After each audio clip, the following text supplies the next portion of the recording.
Thanks for tuning in. This is the third part of our Explore Yukon series this month. So two great panels and introductions to companies in the previous weeks.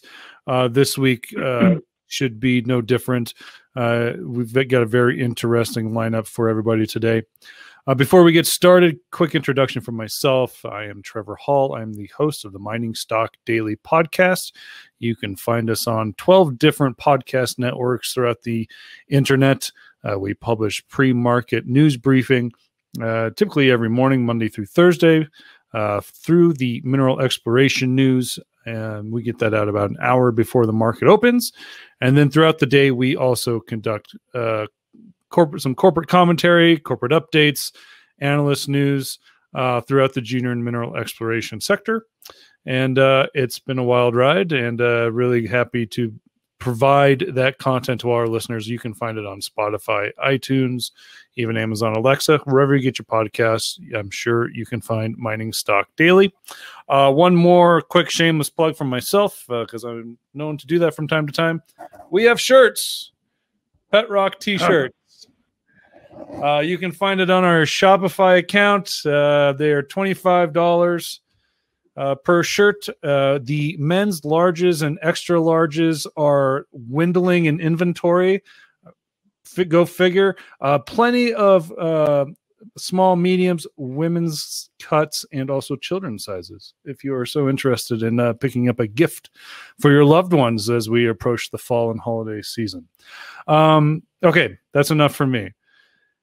I am really looking forward to this panel for a number of reasons. I've known this group for a couple years now. I had the privilege of visiting them up in the Yukon last summer. We are going to take a trip to the Keno Hill area outside of Mayo, Yukon. These are three projects, fairly close proximity to one another, lots of conversation back and forth.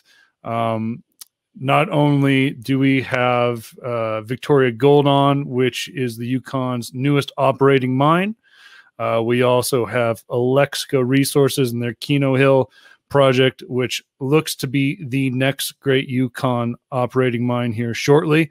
And nestled in between the two, we have one of the most speculative great exploration plays out of the Yukon. So this is all in a very close proximity. That exploration is Banyan Gold. So the way it's going to work, if you have a question for any of the presenters, you can see the public chat there on the right. Type in your question. I will try to get them answered after we do the introductions and have a conversation with our listeners through that. Please note there will probably be some forward-looking statements made. We are not held accountable for that. You see that slide on every presentation. But again, very excited to have this panel. We are going to start out with Clint Nauman from ALEXCO Resources. ALEXCO trades on the NYSE and the TSX with the symbol AXU. And he joins us from beautiful New Zealand. So I hope you've had enough coffee. And Clint, take it away.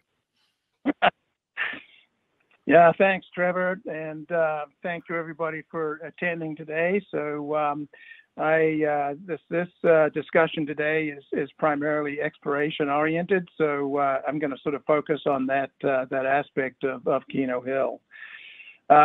So we bought Keno Hill out of bankruptcy way back in 2006. And really, the primary asset at Keno Hill at that time was the geological and exploration database. The district, of course, is 15, 20 kilometers long, 10, 15 kilometers wide. It encompasses a group of rocks that have been hugely productive since the early 1900s. And part and parcel of what we bought was all of the old exploration data, which comprised about 128,000 meters of diamond drilling and about 16,000 meters of overburden drill holes, or 16,000 overburden drill holes, comprising more than 500,000 meters of overburden work.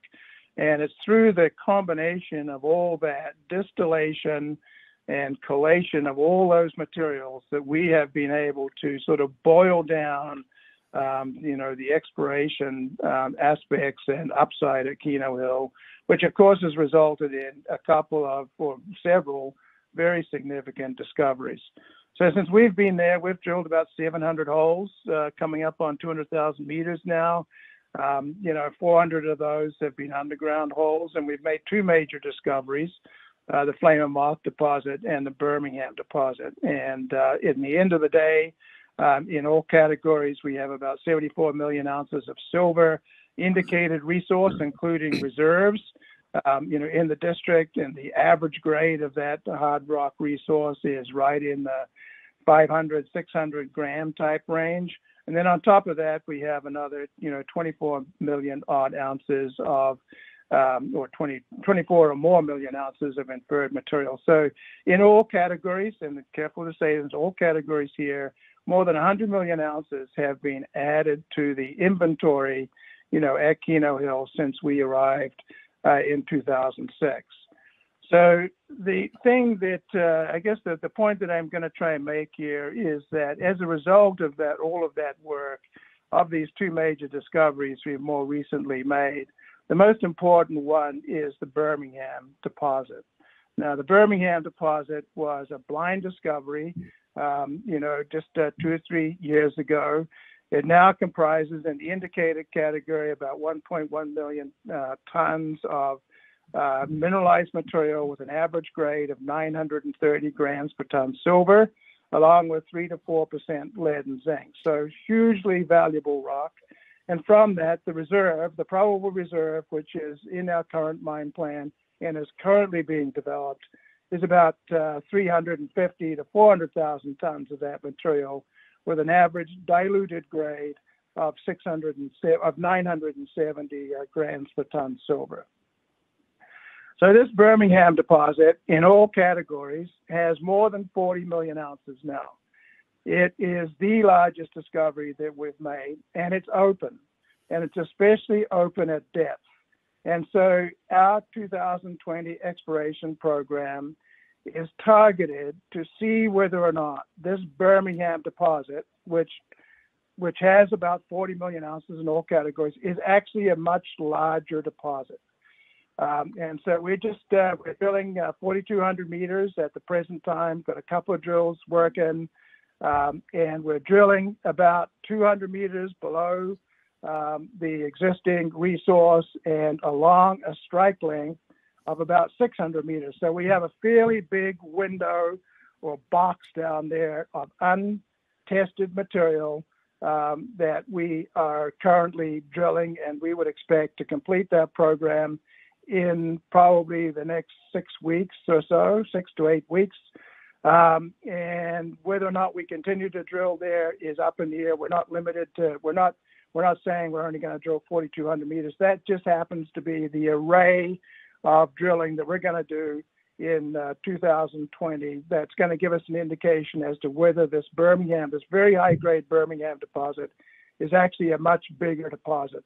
One other quick point is that even if we make a discovery, at depth under this deposit, it will not change the mine plan. The mine plan is very high grade, the material is very close to the surface, and there's no way that this deeper material would displace that. Thanks, Clint. Yeah, thank you. It's good to see you have a little bit of decent grade there, so appreciate that. All right, from Keno Hill, we take the Silver Trail Highway to Banyan Gold and the CEO, Tara Christie. Tara? Thank you, Trevor. So this is a very exciting year for Banyan. We are able to execute this year the largest drill program we've ever been able to do.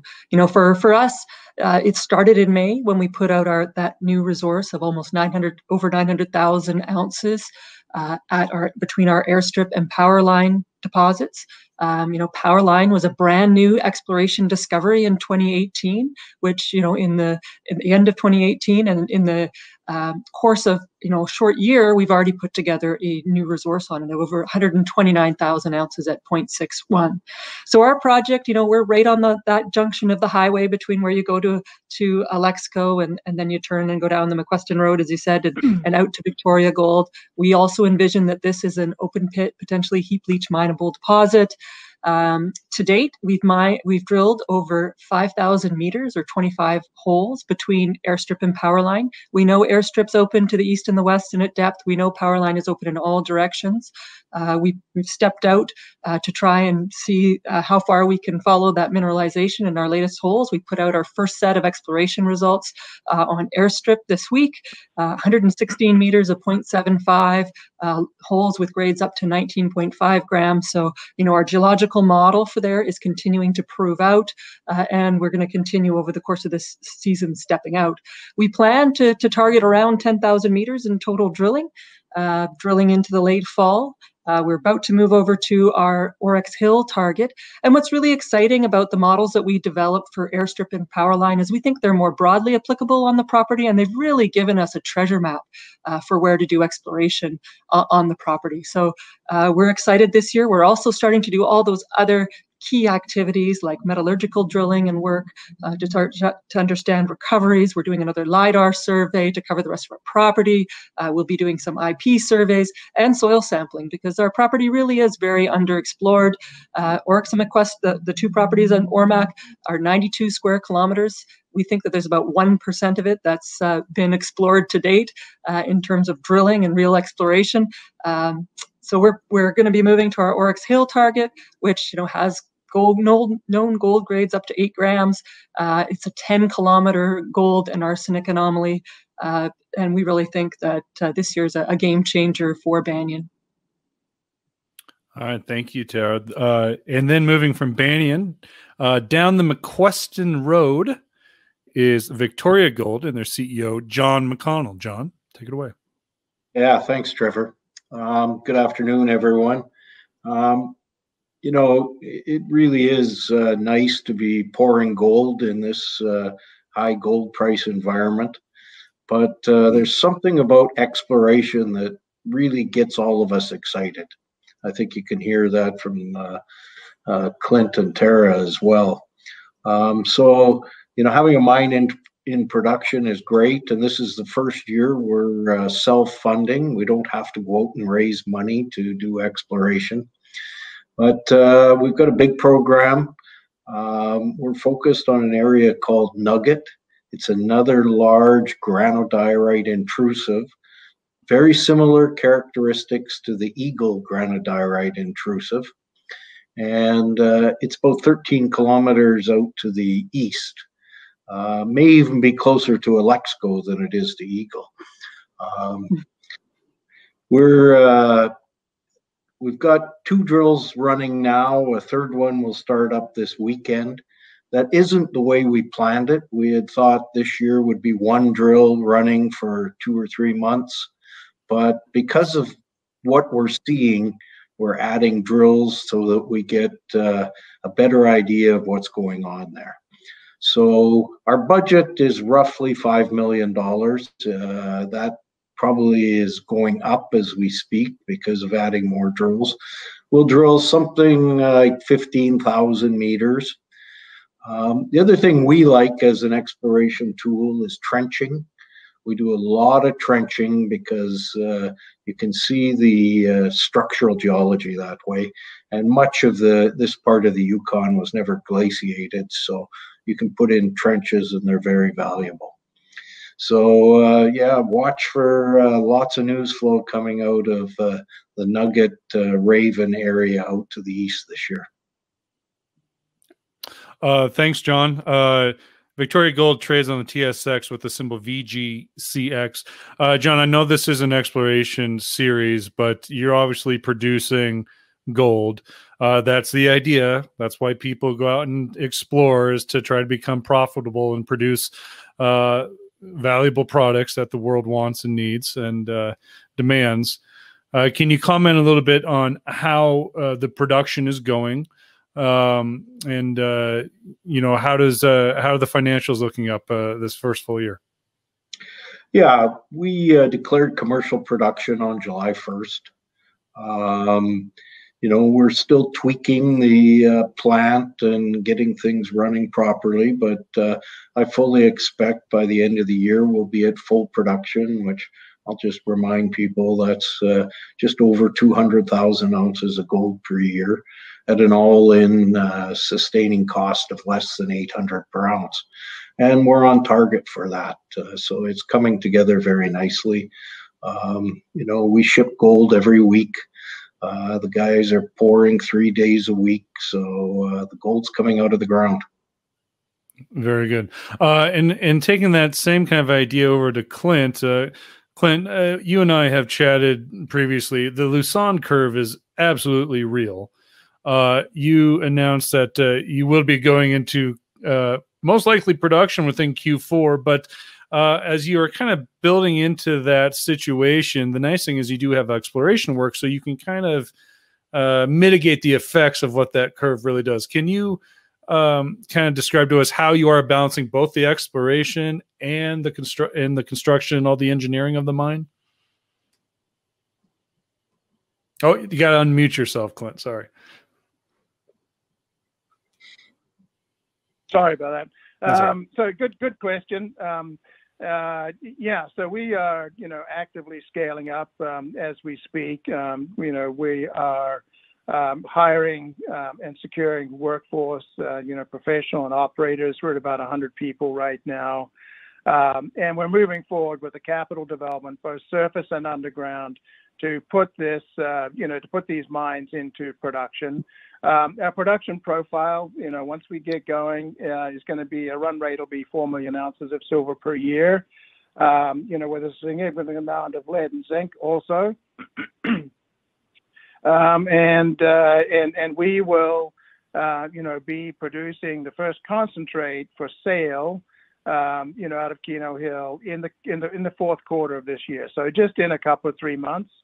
At this point, all of the capital work that is ongoing is on schedule. Nothing to indicate that we need to deviate from that particular plan. The initial ore will come from the Keno mine, where there were long hole blocks that were already in inventory. We are underground dropping those blocks as we speak. We have restarted the drive to the ore first levels of production at the Flame and Moth deposit, and then next month we'll start at Birmingham. None of that work is interfering with exploration, although it is, there's a strong collaboration between our exploration group and our operating group in terms of providing services and expertise on the geology and exploration side as we go through this process. So, from the operations perspective, it's very busy, as I'm sure Tara knows, because she sits, the Banyan property sits right at the intersection of the roads going to Keno Hill and to Victoria. The delivery of equipment and everything else is on schedule for production in the fourth quarter of this year. Tara, you've watched these two colleagues build mines. Is it easier to build a mine or discover a mine? Oh, I'm going to stick to what I'm good at, and that's finding gold. I know a couple builders, and they're my two largest shareholders, and they're on this webinar with me. They've both built heap leach mines, and we really appreciate their support, and we're really lucky to be able to get their experience from everything from metallurgy to geology and structure. It's really helping us guide our program, so it's nice to have that collaboration with our two neighbors, and certainly they help us logistically too. Every once in a while we're short a core cutter or something like that, and ALEXCO lets us use some of their camp facilities, and so it's a great collaboration that we have with them, and that technical alliance is really valuable and has helped us immensely over the years, including this year, to really maximize our exploration dollars. In case you didn't pick it up, I am not one of those large shareholders, so it narrows it down, doesn't it? Tara, because you're kind of sandwiched in between these two projects, I'm just curious about the geology of what you have found on your properties. Does it maybe lean more towards similar to what Victoria Gold has, or have you been able to, is there similarities to Keno Hill as well? I'm just kind of curious here. So, you know, structurally, you know, we've got a lot of the same trending structures as they see through Keno Hill, and we see a little bit of the silver mineralization, which is indicative of Keno. We haven't really chased after any of the little bits of silver that we found at this point, but really we are the same age of mineralization as Victoria Gold. We know we have multiple phases of gold mineralization, which I believe Victoria Gold does as well. So there are lots of similarities. And that actually is why, you know, getting technical expertise from both Victoria and ALEXCO is so valuable, because there are a lot of we're right next door. You know, understanding that ALEXCO's done a tremendous job of actually mapping the geology and advancing our understanding of what's there from what, you know, was previously put out from the Yukon government. They've really spent the time on the ground, and that's hugely valuable as well. So. Long answer.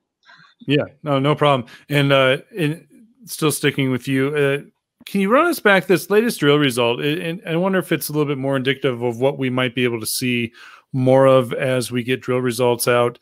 You know, it was 0.75 grams per ton gold over a very wide interval, over 116 meters. Is this the similar type of mineralization you expect to see, or would there be opportunities for maybe higher grade and smaller intervals? Well, you know, we're trying to find higher grade. There absolutely is the potential for some higher grade and over shorter intervals. We found that in our results, but we continue to target finding those broad intervals to really add ounces. We're also focusing on where we know the pit, the conceptual pit with the resource is located, so that we can infill in previously undrilled areas, because that also will help us advance this project and build that resource up quicker. We're being very measured and scientific in how we drill. You know, we step out, we look what mineralization we have. Sometimes we wait for results before we step out again, so that we're actually following the mineralization. And that's really what guides our exploration. Do we expect we'll find more? Yes, we're going to keep drilling. We're going to go back to airstrip again once we get all the results in and we're completed at airstrip and a couple other targets that we want to drill. You know, we did the first phase at Powerline. You know, we haven't got results back yet, but we'll also be going back to Powerline to continue to look for those broad intervals.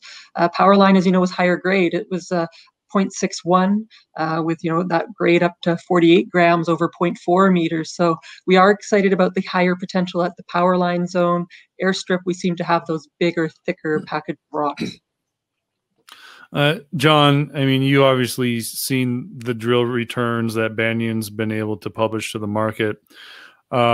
Similarities to what you remember seeing from your property during the exploration times? Yeah, you know, I mean, I think Banyan's where we were 10 years ago. You know, you've got something and now he's got to drill it off and, you know, then move to the next step of development. Okay. Clint, I'm going to bring up, I hate to bring up same conversation, but we've got a different audience. You got that water license. That was a big deal. And we've had continuing discussion about, you know, policy work within the territory. But can you give some comment? It sounds like the Yukon government is really working on streamlining some of the policies that are really going to be beneficial for exploration and mine development up there. Yeah, you know, there's people that are much more, you know, schooled in the details of the policy, you know, discussions than I am. I can just tell you that from ALEXCO's experience, you know, in order to get this final water license, or the renewal actually of our original water license, you know, it took 2.5 years. And I think that even the government, and as we have talked, you know, recognizes that that's not a sustainable process, that you know, simply to renew a water license, you know, should not take that period of time. So there is a lot of work going on the policy side. I really don't want to elaborate on it.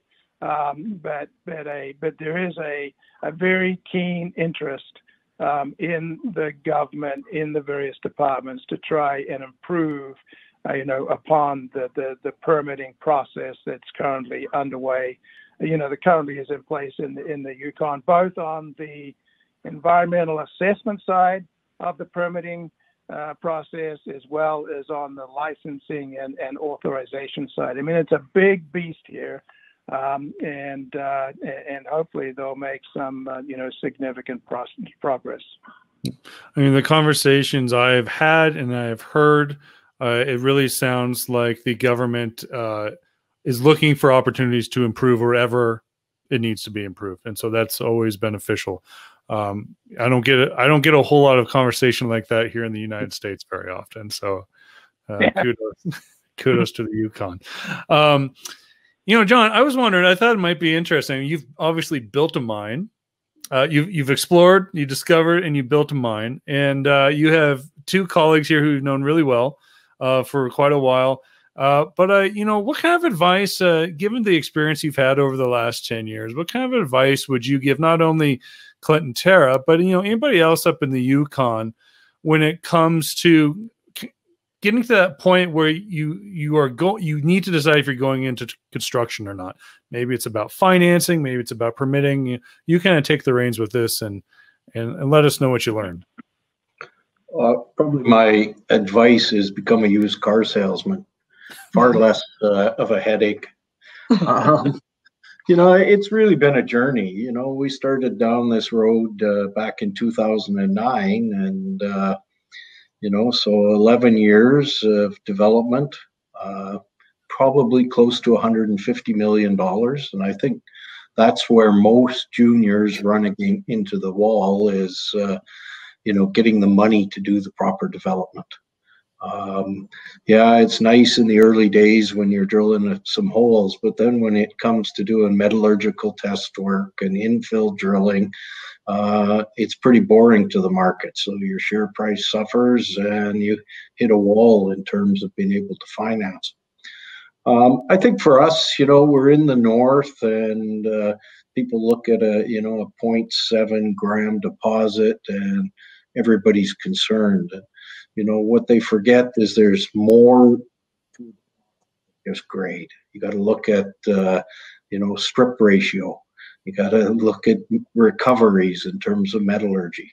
And we always knew Eagle would be a very successful mine once it was up and running. But, we still hear even though we're, cash flowing like crazy, we still have people question the grade. I think, your questions were around Tara. What can you do to find higher grade? She doesn't need higher grade. The grade that she's finding is exactly what Eagle is. And, I don't think there's been any studies looking at the orientation of the deposit, but, it's right on surface, so I'll assume the strip ratio will be low. Mm-hmm. Tara, we did have a question about any sort of permitting that you're undertaking for your project, and what you need to do if you're set for the time, or what type of permits will you need to take care of? Sure. So we have another 8 years left on our Class 4 mining land use permit that we have, and it's a pretty robust permit, which will allow us to probably carry out all the exploration that we need for that. It has all road building. We anticipated that when we first acquired the property, and put together a very robust permit. There'll be little things that come up from time to time, secondary permits or amendments, and we're very knowledgeable about the permitting process, so I don't anticipate that being a problem.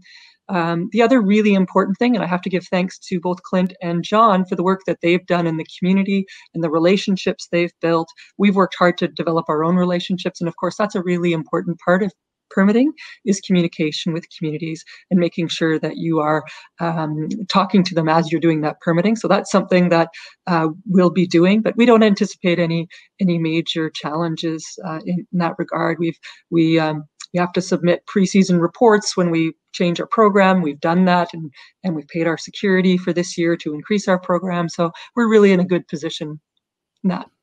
Very good. Clint, here's your warning to take yourself off mute while I ask you the next question. We've had a couple guests on this exploration Yukon sessions this month that you share borders with. Metallic was on last week, actually. Very excited. I mean, it almost seems like ALEXCO.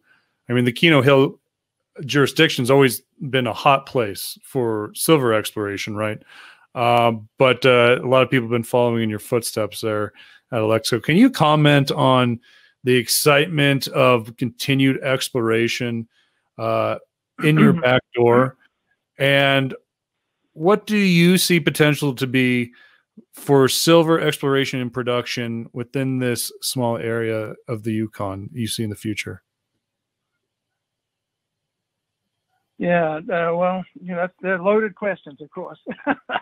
So, of course, I think the thing to keep in mind here is, although it's not geologically correct, I mean, you have a very significant metallogenic district here. You've got, 100 million ounces of silver sitting at Keno Hill.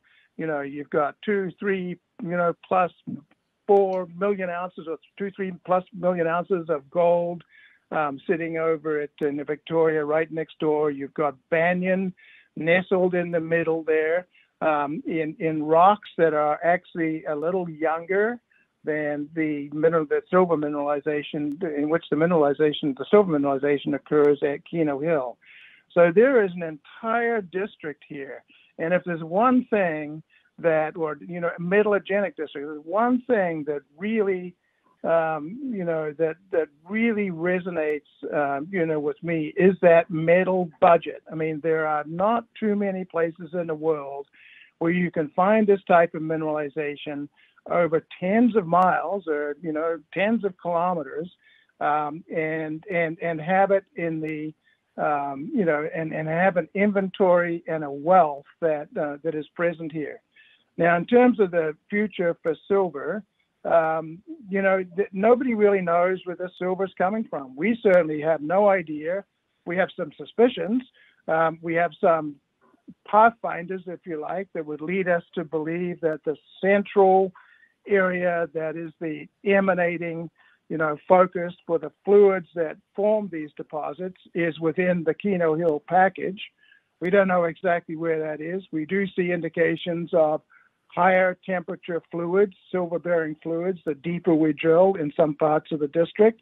And so the whole thing just gives you the impression that, there'll be numerous discoveries made in this metallogenic district, both on the gold side and on the silver side. And that's one of the reasons that we are, hopefully the most enthusiastic investors in Banyan. We recognized the Banyan target some time ago, but knew that, we just didn't have a timeline to get to it that made any sense. So the best thing to do was to get together with other people, in this case with Victoria, and put that land package together and get an independent company working on it, and it's paid off. So those types of opportunities, I think, abound in this district, and that's why it's attracting so much material. So huge district, lots of metal, lots of exploration upside. Surface is hardly being scratched, in my view. You mentioned that a further advancement or addition to the resources through exploration at Birmingham won't necessarily change your mine plan, but is your mill set up for expansion if necessary at any time? Yeah, so we are, we're adding, extra grinding capacity, putting this mill back in production, also filtration capacity. We have a standard, conventional flotation mill. It's all pretty simple, straightforward stuff. It has lots of upside. Nameplate's 400 tons per day. That's our initial, throughput target that we'll reach in the first quarter of next year. With these other modifications we're making, that mill's probably good for 600 tons per day, without further modification. But sort of talking my own book here, as you and I have talked, Trevor, I mean, you've got a district, you have a large and expanding silver resource. We're mining that at 400 tons a day from a couple of deposits underground. We've got 4 or 5 of those types of deposits that lend themselves to that activity. And 400 tons a day is not the right long-term, capacity to be operating this district at. And so our job is to try and figure out over time, over this next 5, 6, 7, 8 years, just what kind of capacity should this district be operated at to optimize, the entire process and production. Terry, you're pure exploration play, but can you kind of expand on the opportunities for exploration throughout the entire district, from all angles and all the other companies that are in the area? Well, as Clint said, it's a very large mineralizing system that created what we have at ALEXCO and at Victoria and what we're seeing on Banyan. I personally believe the Yukon generally is underexplored, and we're going to make a lot of discoveries. The Mayo Mining District in particular, we finally have, a real light on it. So I think there will be new discoveries in our area. I don't know where they'll be. I've kind of had my head down and working pretty focused on what we have to do. But I will start looking around and seeing what everyone else is doing now that, we were active early too. And, Victoria and ALEXCO were there, but there weren't a lot of other people in June when we started. And now that we're ramping up to really continue through the fall, we've been pretty focused on that and all the other aspects of, that we're doing in, environmental baseline, the metallurgical work. So that's all been mostly my focus. Yeah. John, I've got to assume it's been pretty exciting to see the trends flow through the district and all sorts of exploration and development. And, as one of the the founding people, somebody who actually built the mine there, what's your, what goes through your head when you see more projects continue to push forward and develop into something really meaningful and valuable for shareholders?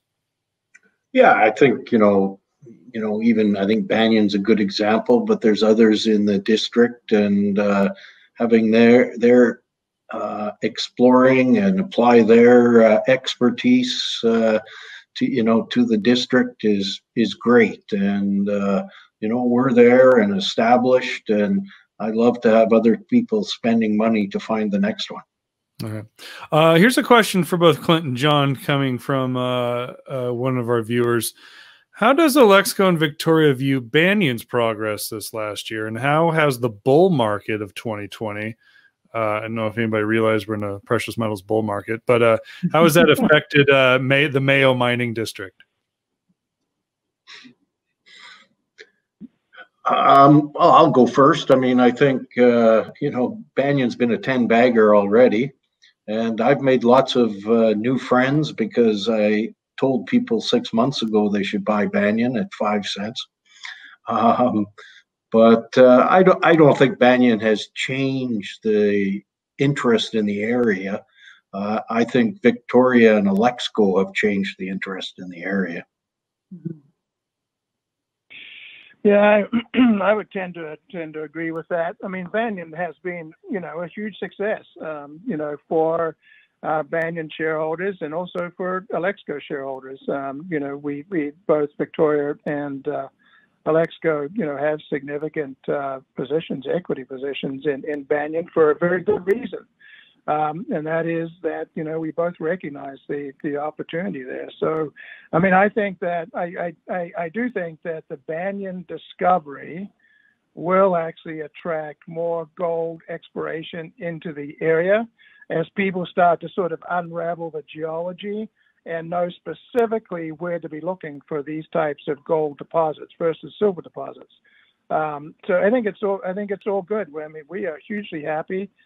Terra has survived through a nuclear winter here in terms of continuing to push forward with this project, and our hat is off to her for sure. And like John says, the more people that are working in this district, the happier we are. It can only help the Mayo Mining District and the Yukon, in total, if we can attract more explorers, into this area. And more female explorers and CEOs, if I might add. Tara, like, you are one of the strongest women in this industry I've ever met, but you're also one of the few CEOs in mineral exploration. And I know I've asked you this before in an interview on the podcast, but for this sake, can you comment on, bringing more women into this industry, maybe even working in the Yukon, and really how that could improve things all around? Well, I'm a big champion of women in mining, and mining is a really broad field. There's so much that you can do that I think it really gives lots of opportunity for women. And I know both Clint and John are also big champions. And if you look at their crews, they have lots of women in various roles, all the way up to senior roles. So, it is a great business. It's been a learning curve being a CEO of a public company, especially through some of the challenging years.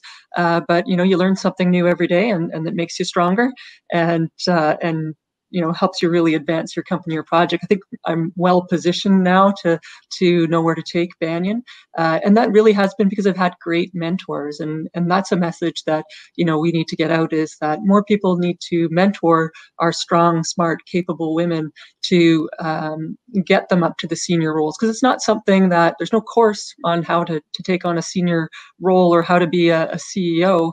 And we're seeing that. There are quite a few women involved in the Yukon mining business and exploration business that are in more and more senior roles. So it's coming. And that's been a great career for me. So I felt very supported. Can we talk, John, can we highlight the exploration work out of Victoria real quick? We got a few minutes left for everybody, so we'll try to get this thing wrapped up here in 5-10 minutes. But the exploration work with Victoria, you kind of hit on it in your opening dialogue. There has been some talk of the grade, and you mentioned the grade, about 0.65 grams per ton, but obviously there's a lot of it. Is that something similar you are looking to find more of in this exploration? You have any reason to believe there might be higher grade? Just walk us through this.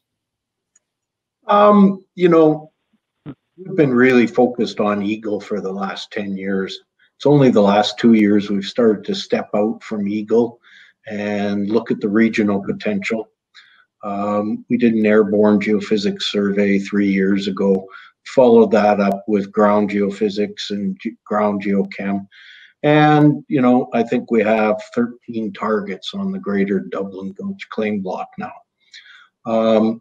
Nugget was our first priority because the granodiorite intrusive, as I said earlier, has very similar characteristics to the Eagle intrusive, which is different than most of the intrusives. It's actually a mag low as opposed to a mag high. So we got out there, we built a road out to Nugget last summer. We, did some trenching, and, lo and behold, we got a new discovery called Raven. One of the first trenches, I think, was 3.5 grams over 135 meters. So, we had hoped to get boots on the ground in April of this year, but COVID delayed that, and we didn't get started with the exploration program until first week of July. But as I say, we've ramped it up very quickly, and we've got 2 25-person camps, one at Raven itself, and one a little ways away at the Lynx property, and we've got 3. We'll have 3 drills running as of this weekend. So, it's going to be a good year. Very good. And John, there was a question from the audience that for you, how will the rolling off of gold hedges increase cash flow from operations in 2021 using current gold prices and the future curve? I don't have an exact number on that, but we've hedged less than 25% of our production this year and next year, and then there are no further hedges. Okay. And no further hedging is planned. Sure. Well, if we continue to be in this bull market, this long-term bull market, then things should pan out pretty good. Tara, can you tell us about news flow with some of the drilling news that Banyan will be publishing here? I do understand. I was talking to Brandon McDonald earlier today from Fireweed Zinc. He did mention there's a little bit of a hold up in the assay labs. When do you expect to get more news flow from drill results out? Well, lab results coming back to me aren't entirely in my control. So I can tell you that we are consistently delivering samples to the lab weekly, if not more frequently than that. And then, we've had about 2 months time on some of our results. And so, I appreciate that it is a very busy time for exploration. The labs have, went from having no staff and then having to hire, and challenges finding staff and spacing in some of their facilities. And when it gets to their Vancouver analytical lab, it's not just Yukon samples, it's samples from all over, and we're seeing exploration ramping up. So, our discussions with them as they are working on it, and they're trying to improve their times. But what we can control is that we're getting our drilling done. I don't anticipate those delays impacting our program at all. We're drilling at one target, moving to the next target. We've got enough time, because then we'll move to another target and then, come back around. So it gives us ample time to get results and analyze them. We also want to spend time, doing our QA/QC, which I think is underappreciated. You don't just get your results and put them out. You really have to spend some time to make sure that there hasn't been any errors and that you understand that they're good quality before you put them out. And then it's also important to put together press releases that tell a story, so to have enough holes and be able to put together the whole picture when you're just putting out results, because just putting out splashy holes doesn't really show people how you're growing the deposit and kind of what the strategy is. So we are going to be strategic, but we're also patient on getting our results, and it's actually a good thing that our guys can just focus on the field work while the summer is still here and really maximize that. And we've got a lot of things on the go, and it's hard to get them all done. Clint, this is going to be the final question, and I'm going to hand it over to you. You are ramping up to get into production. You're hiring people to come into the camp and continue to progress. Can you talk about hiring local, hiring Yukon, the ratio of who's local, who's maybe coming in from other areas of the country, but the importance of really trying to get as many local people in there as possible? Yeah, so we, of the people that we have on board or onboarded, I guess, since we started this scale up, this 90 people odd, 90% of them are either from British Columbia or from the Yukon. And I think that last I checked, about 40% of the group were Yukon residents. And we have an interesting thing happening, is that in this environment where it is difficult to move between jurisdictions, we've had a number of cases where people have committed to us to move to the Yukon so that they can work at ALEXCO and in the mines generally. So that's a trend that we are seeing. And we are specifically, trying to stay away from, anything that is, east of Alberta, if possible. The COVID situation drives some of that, but we would much rather see, build a sort of a workforce, an experienced workforce built up within the Yukon jurisdiction, if we can possibly help do that. So, that's our focus. It just shows you how powerful something like building a mine can be for the economy of the entire territory, right? It's not just the mine that provides the economics; it's bringing the people in, and that's really powerful to know that people are willing to move to the Yukon to work in this industry. So kudos to you and everybody else. That's it for us. We kind of wrapped up our time here. So Tara, Clint, John, appreciate all of this and the time you gave us in answering the questions. Best of luck as we continue to roll into the late part of the summer and into the fall. I know exploration is you got a tight time frame during each year, so everybody's working as hard as they can. Look forward to sharing that news when it comes out from each company. Obviously, we will do our best to report the meaningful news on Mining Stock Daily. But again, thank you, Tara. Thank you, Clint. Thank you, John. Take care and have a great evening. Thank you. Thank you.